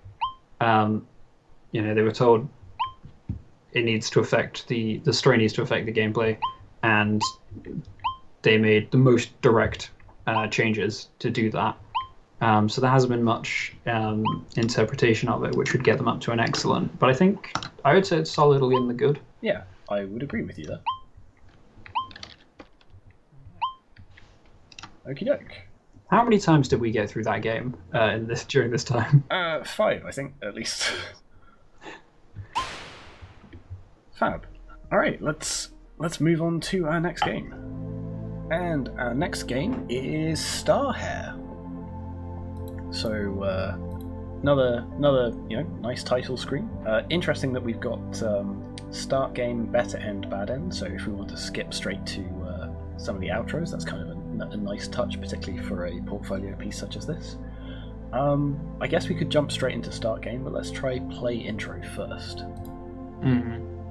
There is no sound in the vacuum. Ooh, so we got a of voiced space. cutscene. Yet where humans go, they bring the noise of life with them, Breaking news. Lucian and Alexis and they motherships fill the initiate universe with historic their first collective contact. sound. We're bringing you live coverage of a historic moment as the Lucian and Alexis Mothership, all Empire's systems motherships check. have initiated contact in the void of space. The two colossal vessels are currently All positioned escort within proximity vessels, of each other stand in by. the neutral orbit of planet packs. The galaxy watches with anticipation as communication Mothership, lines all open. systems are Details go. are still emerging. Wait, Stay with something us for is not ongoing right. updates on this developing story. All vessels, emergency launch. I repeat, emergency launch. I am Hare. Ready for the fight. Tortoise, reporting for duty. Well, that is very on the nose.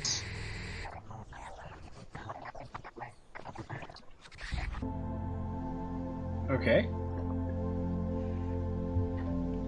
Interesting that that's split off from the game itself, but that's quite a cool, introduction. I feel like there might have been some generative AI used for those images, but it's voiced, which is nice. Let's hit start game and see what happens. There is no sound Oh. in the vacuum Yeah, we get of it again. space.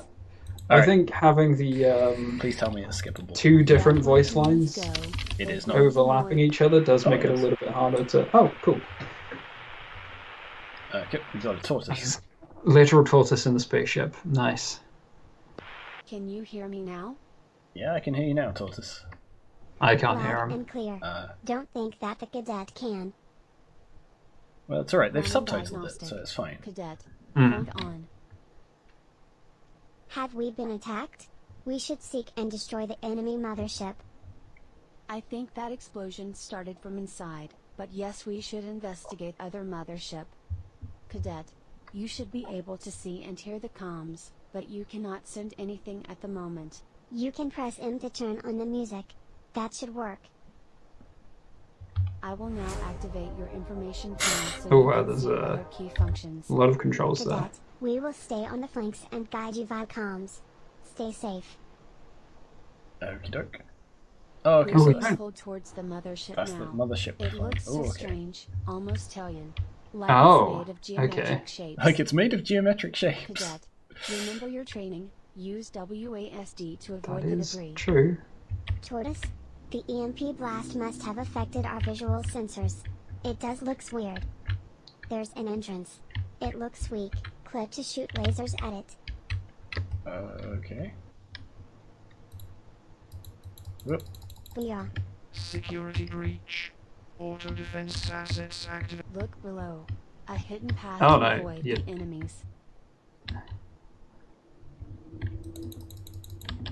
I can't go down Oh, there. Jesus. Oh,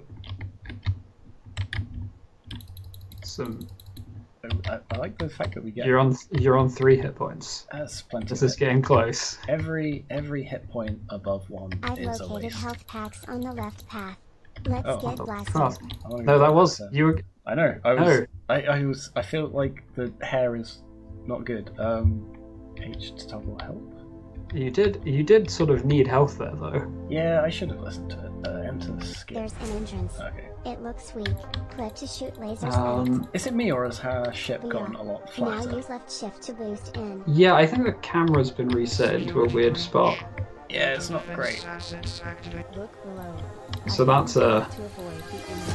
How do we? I mean, it's still How do we- playable. But, oh. Hey, well, there we go. Oh, Good job. okay. Try to remain hidden. They don't know you're here yet. Hang on, let me turn that music off because it's loud. Scanning in progress for security assurance. Oof. I don't know what those are supposed to do. They don't seem to really... I've located health packs on the left path. Let's get blasting. Yeah, the cameras. awkward. Oh, there's a lot of enemies Yeah, there. let's go this way. Oh, it's still shooting Can me. you still hear the music, by the way? No, all of the audio's gone. That's a shame. Let me just toggle that off because it's an interesting choice. It's not what I would call spaceflight music. It's Okay. maybe a little bit What is inconsistent to some of the that? action. It's dramatic, but it's not, hugely. You successfully snuck past their defenses. Okay, cool. Now head to So the we're heading reactor. to the reactor. Are we doing a trench It run? feels like we're doing a trench run. I have mixed feelings about the check marks. Like, congratulations, you're hitting the thing. It's like, it's good to know, but I need to boost. Can I boost? There we go. I boosted. Oh, Can I shoot these things? No. no, I think they're defaults. No tick box. So I assume your little red box is controlled by the mouse. yes. Yeah. It took me a moment to realise that. So I'm drifting over to the right here, but I'm not actually pressing any controls. Oh, that is.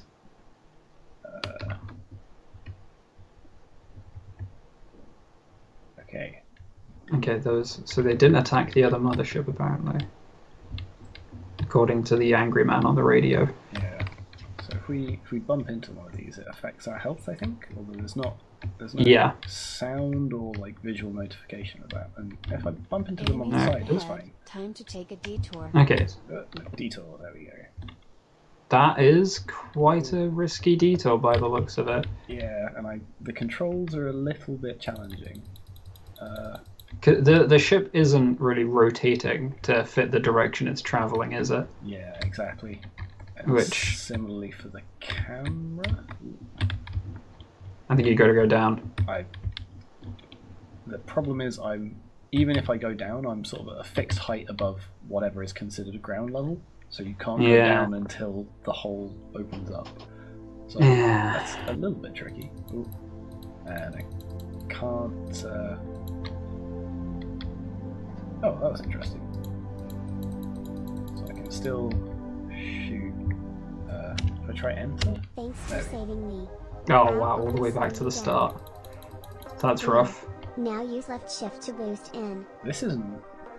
Security breach. Oh yeah, it is. Auto I defense don't remember assets them telling us active. about the A boost. hidden path to avoid the enemies.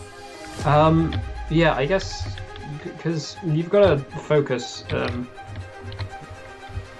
on what's directly ahead of you quite a lot. So a lot of the text, I don't know how you're finding it, but the text seems like it would be hard to be able to actually read and focus on while you're piloting. Oh wow, this is a bit of a gauntlet. Yeah, oh, there's the angry face. Yeah. Your shots are going where over I'm it. shooting. Yeah. Yeah. Time. I'll leave this Oh wow, place that is a lot I've of. managed to zoom ahead.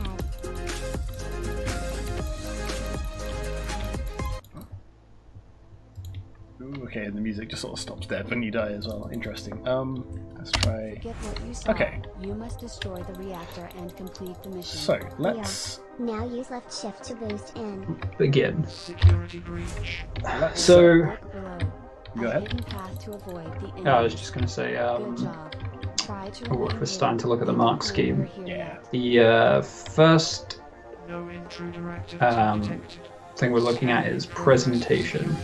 So that's the graphics, the audio, and the information design. And I've located I have paths on the left path. opinions about this, but I'm interested to know what you think first, as you're the one actually having to deal with it. It's. So hang on, let me just turn off the music so I can talk to you. I would say it's mostly workable. Like, I've got concerns about the camera, but I think that gets filed under gameplay more than sort of direct presentation. In terms of like presentation and information design, like like the particle effects are just You orange successfully boxes. snuck past their defenses. Some Now of the head to textures the are reactor. fairly simple, but that's fine. It's obvious what a destructible wall is. It's obvious what a non-destructible wall is. It's obvious what a bad thing is.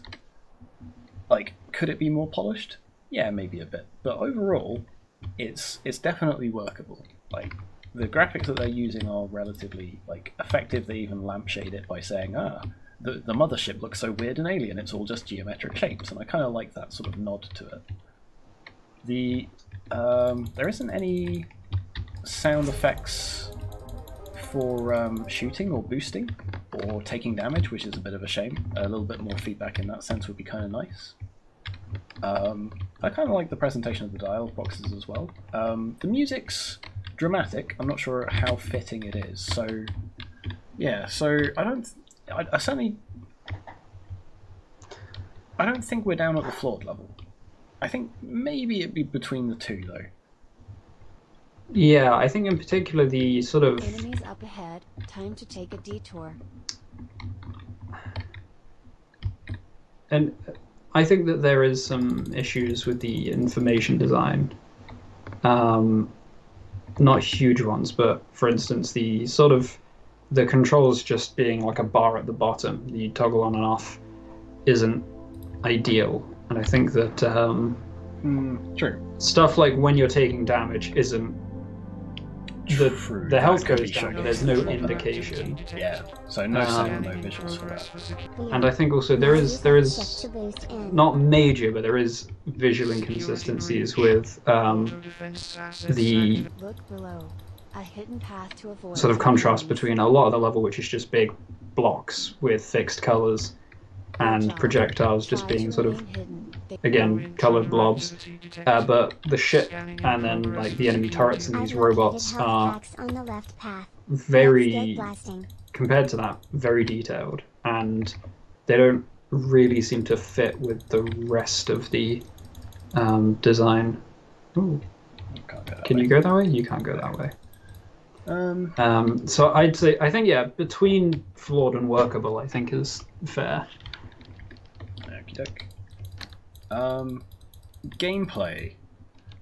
This feels a bit challenging to You me, successfully partly because, snuck like, past mostly the because of the camera defenses. angles. Now Like, head to the otherwise, you know, reactor. it's like not a bad, like you say, sort of trench run shooter. Like I say, it's relatively clear what blocks we need to be shooting, but sort of things like this, these particular spinning ones are pretty hard to navigate. And when we get to this next section, where there's the sort of like ones that are spinning on several axes and the camera's pointing slightly the wrong way, it's challenging, verging on impossible to play, I think, unfortunately. So challenging would put them at the pass level. So, you know, like so either it's a simple game or the controls are quite awkward. And I think I think we've also, it seems like we've encountered a couple of actual bugs along the way, which I think are like partly caused by the camera angle, but also, for instance, earlier when you could not shoot the big boss because all of the projectiles were just flowing over it. That's true. Enemies up ahead. I'm not going Time to to take that take a detour. detour. Okay. So So I have to take that detour. to drop them down to limited would be insufficient mechanics, difficult controls, and maybe may have critical bugs, which is an interesting thing to say as this happens. Mechanics-wise, I don't think they're insufficient. There's a fair amount going on, Hey, there's a person there. I Thanks hadn't for noticed that saving before. me. I'll only slow you but down. apparently that's the rabbit. Sorry, the hare. There we go. Would you? The difference here is between whether you would say that the controls are difficult or awkward, because I I would think- say they're awkward rather than difficult. Like, okay. oh goodness, that's a big thing.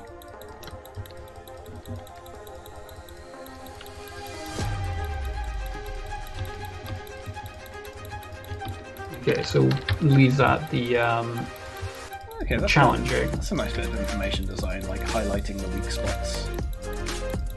Ooh, I've not reached this part before. Are you able to hit them though? Well, I've got the tick box. Hang on, let me turn the music off again. Oh, there we go. I don't think I'm going to make There's it. no indication of how much health it has left. Yeah. Although we know how much you have left, which is about to be 0. Dang, I was so close. I would like. Oh, is that a checkpoint? There is a checkpoint. But There you're is, going although we're backwards. going backwards now. Right. Okay. Okay. Yeah. So maybe between poor and a pass for the bugs then, unfortunately. Well spotted. This path will help Yeah. us remain hidden. Because Although I am absolutely going to abuse this bug if it gets me to the final boss, because I haven't been able to do it yet. okay, so we've got poor/pass for meaningful play. So the next section is fulfilling the brief, mainly the story engine and agency. So the first part of this is, does the game world affect the story? We get slightly different dialogue if we take the shortcut away from all the robots. So there is definitely some effect there. I have not noticed a change in dialogue, but I will. There definitely was a bit of one. So if we take if we take the path under all of the enemies, we get a message from that angry robot man saying no intruders detected. Yes, there was that. So yeah, okay. I'm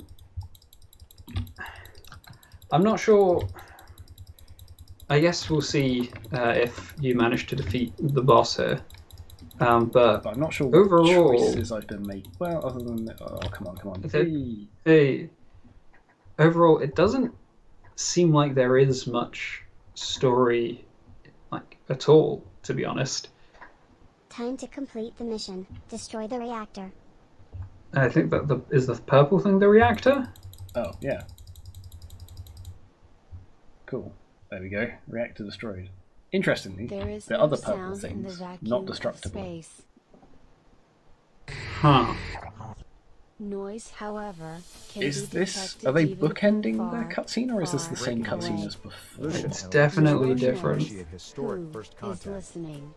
We're bringing you live coverage of a historic moment as the Lucian and No Alexis one Empire's knows motherships how have they initiated will contact in the void respond. of space. The two colossal vessels are currently. Although I'm not sure Seems how the really- Slow but steady, Oh, like the turtle. I was gonna say it seems quite disjointed from the tortoise and hare thing. Inevitable and unnoticed against the I- noisy. I guess, but it seems Hare. pretty disconnected from everything else in this game. So, question: do you think that was the good ending or the bad ending? I'll be honest, I'd forgotten that there was two different endings. I don't know. I don't know how you would get a different ending. I've also lost my mouse cursor. I would. There is no sound in the vacuum There we of go. space. Let's see what the different endings are, I Let's go guess. for better end and see if that's. There is no sound in the vacuum of space. Noise, however, can be detected Okay, so even I from guess that far was this is the the good good ending. Breaking away. news. But I don't know Lucian why. and Alexis No one motherships knows initiate historic who first is contact. listening. Yeah, that's. I'm not sure what choice we made there. I guess it's to do with the path that you take, but there's not really any indication of. Slow but steady, like the turtle. Okay. Oh, that's Strike nice. may come. What's the bad ending then? Ooh, and it's still playing all of the dialogue as well. Stay with us for ongoing I'm going to exit out of that and actually restart it again. So bear with, because I need to make sure it's shared to there and shared to you as well. There we go. So that was better end. Oh, I can hear the sound again. No, it's gone. Yep. There we go. And yep, it's definitely coming through for you folks on YouTube. So let's hit bad end and see what happens. There is no sound in the vacuum of space. Noise, however, can be detected even from far Breaking news. away. Lucian and Alexis No one motherships knows initiate Alright, it who seems quite is similar. listening. We're bringing you live Yeah, coverage of a so historic far. moment as the Lucian and No Alexis one Empire's knows motherships how have they initiated contact will in the void respond. of space. The two colossal vessels are currently positioned within proximity Silent, of each other slow near the but neutral steady. orbit. Oh, maybe we like got the bad Okay. end then. The Galaxy strike watches may with come. anticipation as communication I mean, they seem to be Inevitable identical. and unnoticed against the noise. I guess we'll have to distracted Hare. check the other one again.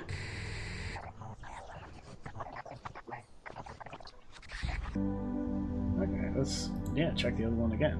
So There is according no to their game sound in notes, the there are vacuum 3 of distinct space. endings. There's a stealthy path and an aggressive path. But there are only However, two And ending you options. have the isn't there? choice of destroying the reactor or Far not. Breaking away. news. Lucian and Alexis No one motherships knows initiate historic who first is contact. listening. So if you rescue the hare, then you've got the choice to destroy No the one reactor or not. knows If you don't how rescue the they hare, will respond.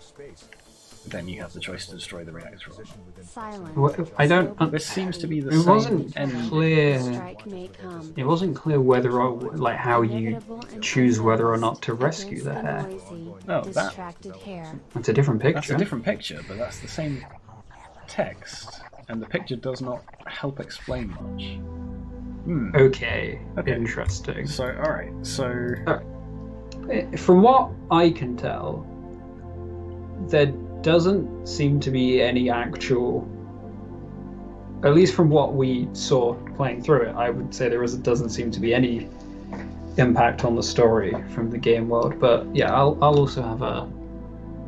So, I mean, those Quick look. two endings are, even if they're virtually identical, but there's one image difference, and you can technically get one or other of those cutscenes depending on your actions in the game, there is definitely an impact. Although I think we'll have a look at this when we talk about agency, but the choices that we're making don't seem to dramatically impact it. But in terms of there being some mechanism for the game world affecting the story, it is there. If we take different paths, we are getting slightly different dialogue and a slightly different ending.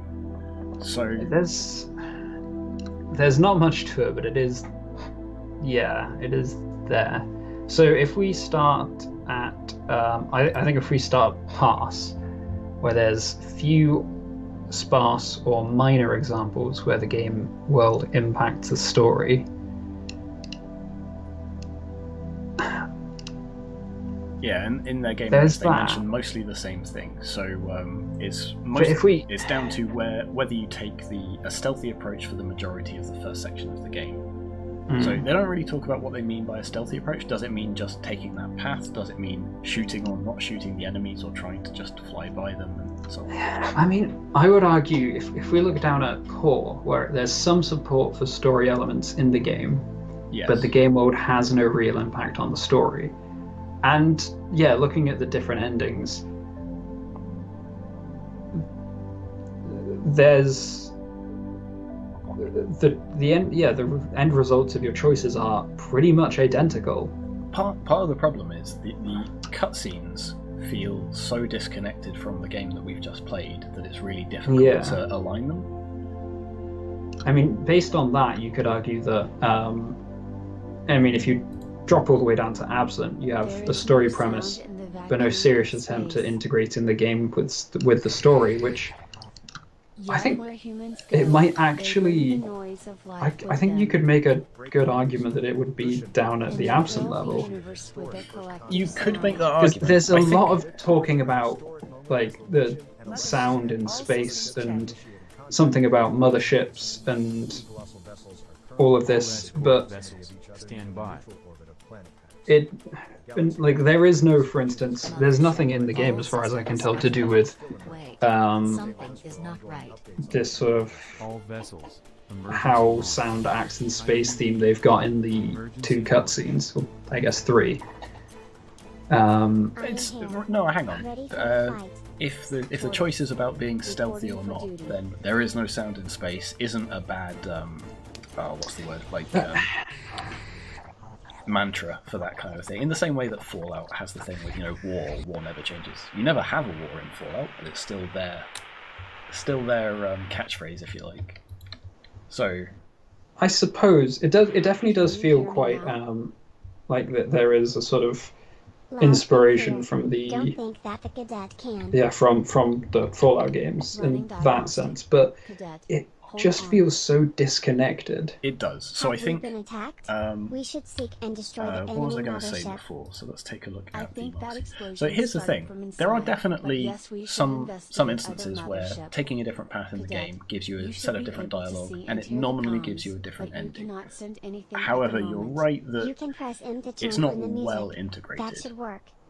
But I think for game world I to will now story, I activate think your they might be information around a panel so you pass can level, see other maybe key between a functions. poor and a pass. Cadet, we will stay on the flanks and guide you via Mm, comms. I think they're on a poor, but We're being pulled Alright, in towards which the case- other yeah, ship it's now. very- In which case, It let's looks so say strange, between a pour and a almost pass, tell because you, there is like definitely it's made of some effect there. geometric Yeah. shapes. They haven't made the best use of it Cadet, they could, remember and they your certainly training. could have expanded Use on it a bit, and WASD maybe to clarified some of complete. those story beats. Tortoise, What about the EMP blast story must to have game? affected our visual sensors. Now, I It don't does think there look is weird. any There's part an of the story entrance. impacting the It game. looks weak.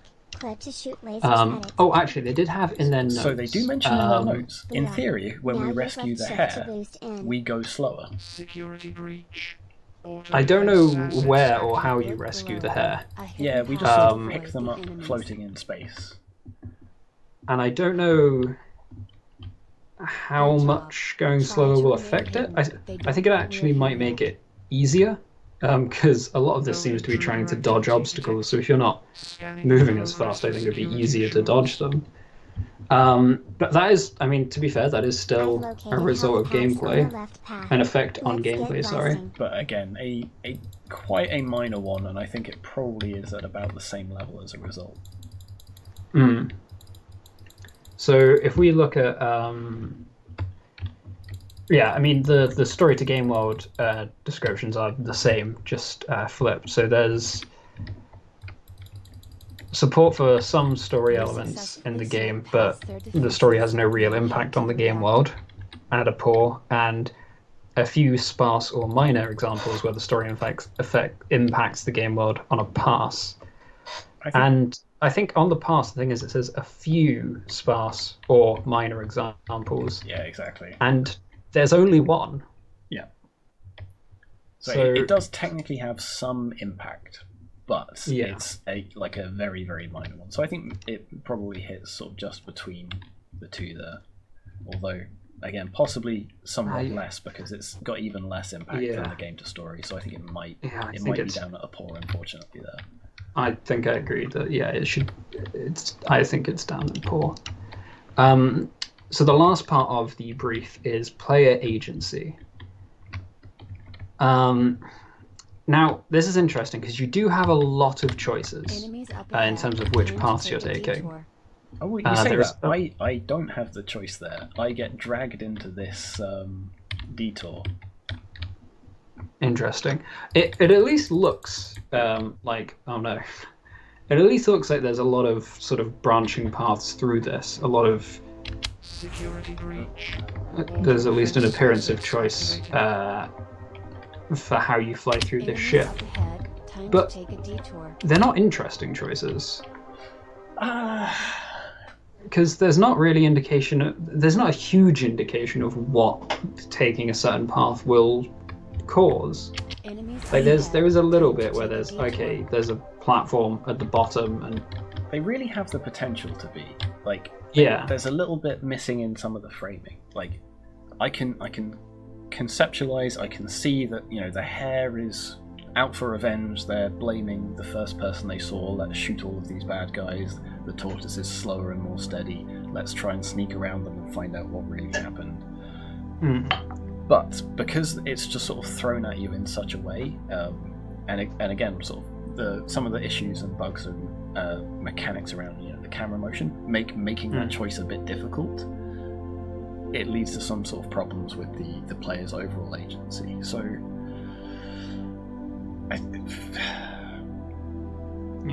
Yeah. it feels kind of like it might be sort of around a poor again. Oh, And wait, what? Okay, we've fully broken it.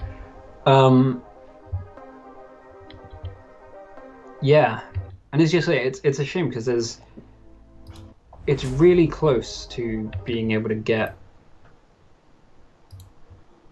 to make that choice at interest. So, for example, Yeah. they in their game notes they say, you've got the choice to destroy the reactor or not.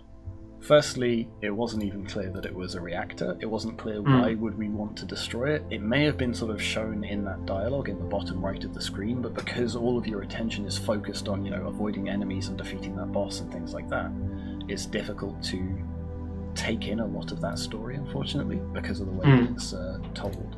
So that kind of undermines the choice that they're asking you to make right at the end of the game, because you don't have the information to make it. And it was only when we were like 50% of the way past the reactor that I even realized we could destroy it, and I assumed we had to destroy it. I didn't realise that was a choice we were making at all. So there's definitely some problems with the player knowing the consequences of choice, or even knowing that there's a choice at all, unfortunately. Yeah, There is I think I would put that down as a pull. Yeah, I think I agree. You're being pulled towards the mothership now.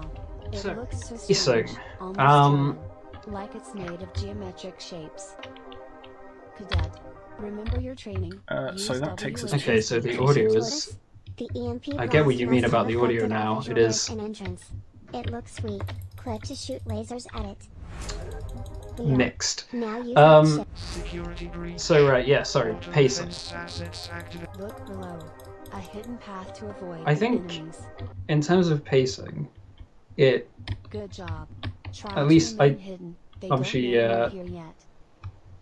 I've not been playing it, so I can't say for certain. It definitely feels like the obstacles that you need to avoid and the enemies that you have to fight do increase in I've difficulty located as you go health packs along. on the left path. Definitely Let's seems get to, yeah. blasting. And there is sort of a climactic final boss fight. So there is, some pace. Part of it is that it's just overshadowed by some of the things we've already mentioned, like the challenging controls and the slightly difficulties that they've had with sort of actually conveying the story.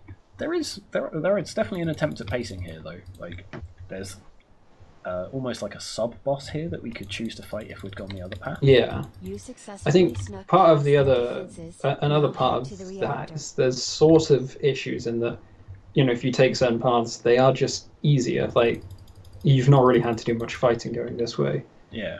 But it does definitely attempt to get harder. Because, for instance, this side is a little bit awkward to get through. So I think So for a pass, it would be that pacing is unclear or flat, and I don't think it's down there. Satisfactory would be that there is some ascending pacing, and I think it's at good least would that. be ascending pacing with a clear final peak. And So here's the thing. I think mechanically, it ascends with that final peak. We have a boss fight, but again, because of some of those challenges with conveying the story, the narrative doesn't necessarily have the peak. Particularly with the sort of Enemies cutscene up ahead. epilogue, Time to it take a feels like detour. here we go. Look, I can't go this way. oh, now you're stuck. Yeah, Yeah, like that's the kind of- disconnect between the You ending successfully cutscenes snuck and past their the events of the defenses. game Now head to the is reactor. really sort of robs it of that narrative final peak, I think, unfortunately. So I think mechanically it's probably at the good level. Narratively it's probably at the satisfactory one. I'm tempted to say, like, I've split the located difference health between those packs two. on the left path. I think Let's get blasting. I would say I would put it at satisfactory because There they are. the Up pacing ahead. does increase, but again, it's That's- a little bit inconsistent. I'll So having that, and also having, as you say, the final boss is not as much of a climax as it could be. I think I would keep it. I think I would leave it as satisfactory. I think you might be right about that, just because of the way that it actually manifests itself. Okay, that seems reasonable to me. So yeah, satisfactory for pacing. All right, storytelling. Story. So this is about the The techniques they've used. techniques. Yes. So we've got dialogue, we've got cutscenes. They're using at least two techniques, and They are. the dialogue could be used better because, as I say, mostly I'm focusing on shooting or avoiding things and not looking in the bottom right of the screen. Yeah. The cutscenes are weirdly disconnected from what seems to have happened in the game, but it's a good use of a cutscene. It sets the scene, it closes the game off. Similarly, the dialogue, like the fact that they've put some effort into voicing it and subtitling it. They have the pictures next to the dialogue, so we know who's speaking at each time. Is like a really nice touch. I think they've actually done all right in terms of storytelling techniques. Interestingly, we're going backwards now. Yeah. So, there we go. So there they said something about here we are, destroy the reactor and complete the mission, but that doesn't frame it as a choice. No. I think so. To get to satisfactory, it would be fully successful use of at least one game writing technique, and We are now using I the ship to boost in. have issues with the fully successful, partly because, as you say, the cutscenes are seeming extremely disconnected from the rest of the game, and it took us quite I a located while health packs on the to left path. properly work Let's out get what the blessing. sort of story even is. And so yeah, they've got different elements and techniques they're using, but I don't think they're using them well at all. The dialogue I think they're using, I think they're using them quite well. I think between the satisfactory and a good, like. Ooh, oh, we're going this way again now. So,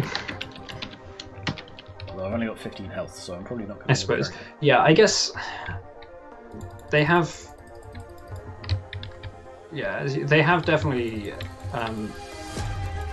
used multiple techniques, and it might be the case that their attempts to use, all of these different techniques have made each of them a little bit weaker individually. But okay, satisfactory / good seems fair. Okay, yeah, I think that's probably where it sits. And then lastly, feedback. Yes. So, There they are, up find this ahead. now. Let's have a quick skim through the feedback. I've just noticed I always shoot the thing in the centre first, and that's the only thing that's not shooting at me. Oh, no, I'm going past the robot this Oh, time. Cool. Alright. And let's not shoot the... Time to complete the mission. Destroy the reactor. No. There is no sound. it's interesting that the vacuum of tortoise said to space. do that when. Yeah, I'm a bit surprised by that as well.